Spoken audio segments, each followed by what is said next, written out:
자, 여러분, 지금부터 하는 이야기는 진짜 중요합니다. 절대 그냥 넘기지 마세요. 만약 지금 여러분 눈앞에 예수님이 나타나신다면 과연 알아볼 수 있을까요? 자, 상상해 보세요. 눈앞에 계신 분이 바로 예수님인데 우리가 그분을 전혀 못 알아본다고요? 말이 안 되죠? 그런데요, 실제로 그런 일이 벌어지고 있어요. 예수님이 오셔도 못 알아보는 사람들이 있다는 겁니다. 오늘 영상, 그 이유를 파헤칩니다. 지금 우리가 살고 있는 세상, 겉보기에는 신앙생활 잘하고 있는 것 같죠. 교회도 다니고, 기도도 하고, 헌금도 하고요. 그런데 말이죠. 그 안을 깊이 들여다보면 전혀 다른 모습이 보이기 시작해요. 예수님 시대의 바리새인들도 그랬습니다. 그들은 예수님의 말씀, 특히 돈과 하나님을 동시에 섬길 수 없다는 말을 듣고 비웃었어요. 왜 그랬을까요? 돈을 하나님의 축복이라고 믿었기 때문입니다. 그 시절 유대 사회에서는요, 부자가 되는 건 곧 하나님께서 함께 하신다는 신호였어요. 부자의인, 이런 공식을 믿었던 거죠. 그런데 예수님이 나타나셔서 이 공식을 완전히 뒤집어 버리신 겁니다.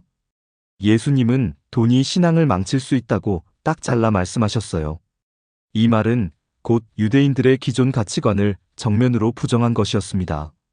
한마디로 예수님은 그들의 기준 자체를 흔들어 버리신 거예요.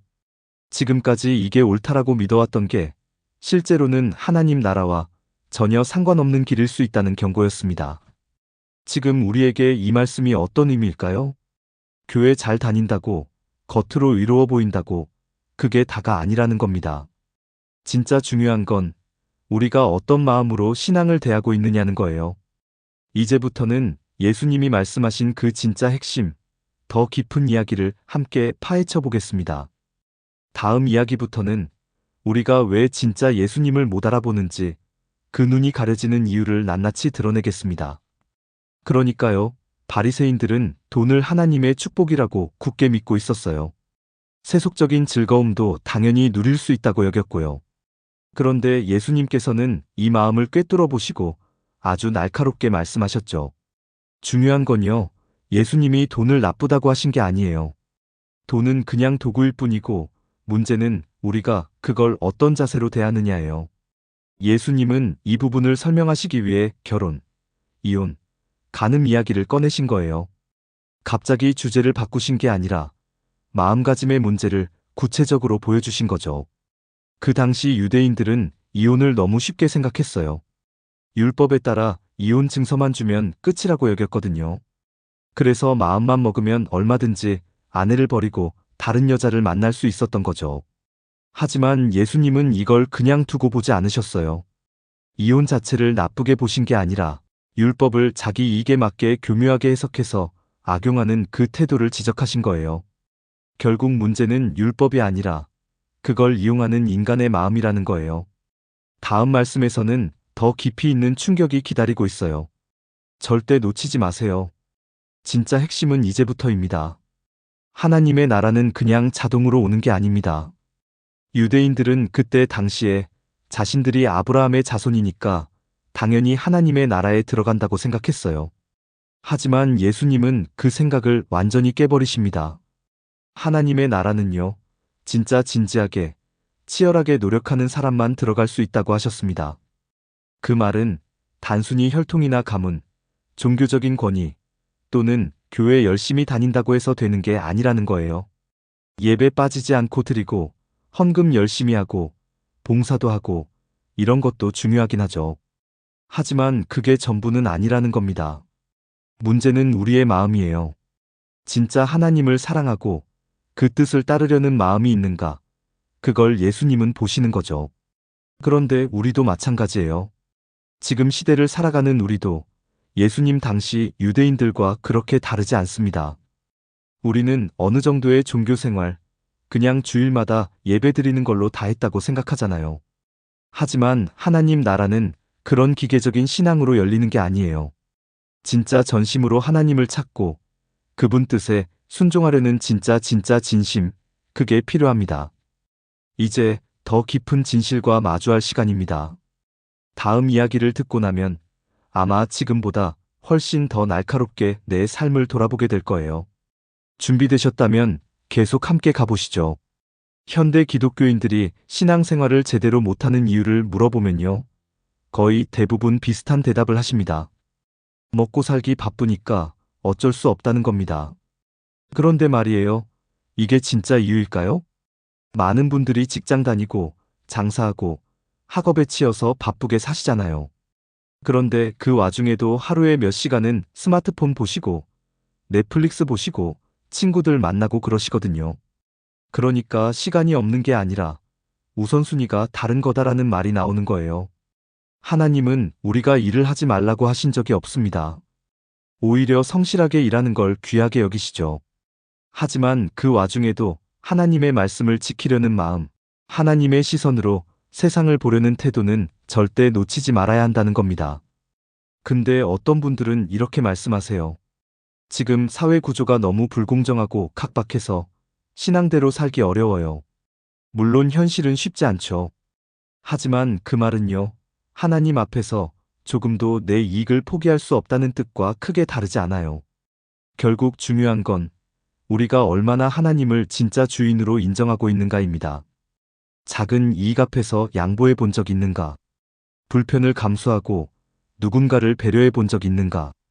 이 질문 앞에서 우리가 정직하게 대답할 수 있어야 합니다. 자, 그럼 다음 이야기에서는 더 깊은 본질을 파고 들어가 보겠습니다. 지금부터는 진짜 놓치면 아쉬운 통찰이 펼쳐질 거예요. 눈 크게 뜨고 집중해 주세요. 하나님 나라에 침입한다는 말씀에 이어서 예수님께서는 율법의 한 획도 없어지지 않는다고 말씀하십니다. 이건 무슨 말씀이냐면요. 예수님이 오셨다고 해서 옛날 말씀 다 무시해도 된다. 그런 게 아니라는 거예요. 하나님의 말씀은 시대가 바뀌어도 여전히 유효하고 그 본질은 결코 흐려지지 않는다는 의미입니다. 그리고 바로 이어서 갑자기 결혼, 이혼, 간음 이야기가 나옵니다. 처음 들으면 좀 당황스러울 수도 있어요. 율법 이야기하다가 갑자기 왜 이런 얘기를 하시지? 그런데 이게요, 굉장히 의도적인 연결입니다. 예수님은 율법을 중요하게 여긴다는 그 당시 유대인들이 정작 가장 실천하지 않는 부분을 콕 집어서 말씀하신 겁니다. 겉으로는 율법을 잘 지킨다고 자랑하지만 실제 삶에서는 오히려 율법을 파괴하고 있었던 거예요. 특히 이혼과 간음은 겉으로는 정당한 절차처럼 보이지만 실제로는 자기 욕심을 채우기 위해 말씀을 이용해버리는 태도였던 거죠. 당시에는 이혼 증서 하나만 주면 아내를 버릴 수 있었는데 이걸 악용해서 자기 마음대로 사람을 바꾸는 일이 비일비재했습니다. 그런데 여기서 더 중요한 포인트는 예수님은 이걸 단순히 과거 유대인들에 대한 비판으로 끝내지 않으셨다는 거예요. 이건 우리에게 하시는 말씀이기도 합니다. 우리는 너무 쉽게 과거 사람들을 탓하지만 지금 우리도 비슷한 실수를 반복하고 있어요. 오히려 성경 말씀을 읽지 않는 것보다 말씀을 알면서도 자기 방식대로 해석하고 이용하는 게 더 무서운 거죠. 결국 모든 말씀은 남을 향한 게 아니라 나 자신을 향한 거예요. 지금 내 삶 속에서 내가 율법을 진심으로 지키고 있는가? 아니면 내 유익을 위해 변형하고 있는가? 그걸 돌아봐야 합니다. 사실 지금의 기독교인들도 그 당시 유대인들과 크게 다르지 않다는 걸 인정해야 합니다. 이제부터는 그 말씀의 실체가 실제 인간관계에서 어떻게 드러나는지를 함께 보겠습니다. 사람 사이의 태도에서 그 믿음이 진짜인지 가짜인지 드러나는 장면으로 이어집니다. 바로 다음에서요. 이어서 부자와 거지 이야기가 나옵니다. 여기서 진짜 흥미로운 점은요. 예수님께서 거지의 이름을 직접 언급하신다는 거예요. 성경 전체를 통틀어도 예수님의 비유에 등장하는 인물 중 이름이 나오는 경우는 거의 없거든요. 그런데 이 이야기에서는 거지의 이름이 나사로라고 명확히 등장합니다. 이게 왜 중요하냐면요. 예수님께서 사회적으로 철저히 소외되고 무력했던 사람을 이름까지 불러주신다는 거예요. 이건 단순한 동정이 아니에요. 예수님께서는 그를 기억하시고 존중하시고 하나님 나라의 주인공으로 삼으신다는 강력한 메시지를 주시는 겁니다. 반면에 부자는 이름 없이 그냥 부자라고만 불립니다. 겉보기엔 당연한 설정 같지만 그 안에는 놀라운 반전이 숨어 있어요. 이 세상에서 부와 명예, 지위가 아무리 대단해도 하나님 앞에서는 아무 의미 없다는 걸 보여주는 상징적인 표현이죠. 이건 오늘날에도 그대로 적용돼요. 우리는 직함, 외제차, 몇 평짜리 아파트에 의미를 두지만 예수님께서는 그런 외적인 스펙보다 이름 없는 나사로에게 마음을 쏟으셨다는 거예요. 그리고 나사로라는 이름이 또 하나의 힌트예요. 이 이름은 하나님이 도우셨다는 뜻을 가지고 있습니다. 예수님께서 이 이름을 선택하신 건 세상적으로는 아무것도 가진 것 없는 자, 하지만 하나님이 돌보시는 자의 이야기를 전하고 싶으셨기 때문이에요. 다음 이야기는 더 강력한 메시지를 던져요. 고통과 회한, 그리고 외면할 수 없는 진실이 드러납니다. 이 다음, 절대 놓치지 마세요. 거지는 부자의 식탁에서 떨어지는 걸 먹으며 연명했습니다. 이건 단순히 불쌍한 정도가 아니라 인간으로서의 최소한의 존엄도 없는 상태를 보여주는 거예요. 그런데 여기서 더 놀라운 건요. 당시 유대 사회에서는 부정한 동물로 여겨졌던 개가 등장하는 장면입니다. 이 개는 거지의 상처를 핥아줍니다. 동물이 인간보다 더 자비롭고 더 따뜻한 마음을 보여주는 장면인 거죠. 이 장면 하나만 봐도 예수님께서 얼마나 강렬한 메시지를 던지시려 했는지 느껴지지 않으세요? 부자는 어떤 사람이었을까요? 성경은 그가 나쁘거나 악하다고 말하지 않아요. 하지만 문제는 바로 무관심이었습니다. 가난한 자에 대한 무관심, 그들의 고통을 외면하는 태도, 그것이 바로 그 사람의 죄였던 겁니다. 이제 다음 장면에서는 이 부자가 어떤 대가를 치르게 되는지, 또 그 안에 담긴 예수님의 진짜 의도가 드러납니다. 놓치지 마시고 끝까지 함께 해주세요. 진짜 충격적인 반전이 기다리고 있습니다. 부자는 지옥에서 물 한 방울을 구걸할 정도로 고통을 겪습니다. 이게 단순히 뜨거운 불 속에 있다는 묘사 그 이상입니다. 인간으로서의 존엄도, 자존심도 모든 게 무너진 상태예요. 그런 상황에서 부자는 부탁을 하죠. 제발 이 현실을 자기 가족들에게도 알려달라고요. 그런데 예수님께서 하신 대답이 정말 인상적입니다. 모세와 선지자들의 말을 듣지 않는다면 죽은 사람이 살아나도 믿지 않을 거라는 겁니다. 이건 완전히 핵심을 찌르는 말씀이에요. 당시의 유대인들은 스스로를 아브라함의 자손이라고 하면서 모세와 선지자들의 가르침을 잘 따르고 있다고 생각했어요. 하지만 실상은 어땠을까요? 껍데기만 남은 믿음이었죠. 말씀의 본질은 전혀 실천하지 않았습니다. 이건 단순히 옛날 유대인들만을 향한 말씀이 아닙니다. 지금 이 시대를 살아가는 우리에게도 똑같이 적용되는 메시지예요. 다음 이야기에서는 이런 껍데기 신앙이 오늘날 우리에게 어떤 모습으로 나타나는지를 더 깊이 들여다보겠습니다. 지금부터가 진짜 본 게임입니다. 집중해서 따라오시면 완전히 다른 시야가 열릴 거예요. 진짜 중요한 이야기. 이제 마지막까지 함께 해주셔야 합니다. 지금 이 순간 우리가 믿고 따르는 그 신앙이 과연 얼마나 본질에 가까운가요? 예수님은 단지 형식적인 믿음을 꾸짖으신 게 아닙니다.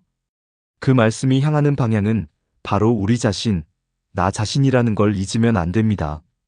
예수님께서 말씀하신 대상은 단지 과거의 유대인들이 아니라 바로 지금 이 시대의 우리입니다. 스스로 예수님을 잘 믿고 있다고 생각하지만 막상 실제 삶에서 예수님의 뜻을 실천하지 않는다면 예수님이 눈앞에 나타나셔도 우리는 알아보지 못할 수 있습니다. 그렇다면 어떻게 해야 할까요? 답은 너무 단순하지만 결코 가볍지 않습니다. 예수님의 말씀을 더 깊이 이해하려는 태도, 그 말씀을 삶 속에서 작게라도 실천하려는 노력이 필요합니다.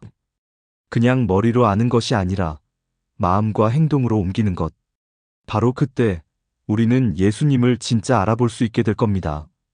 오늘 이 말씀을 마치면서 함께 기도하고 싶습니다.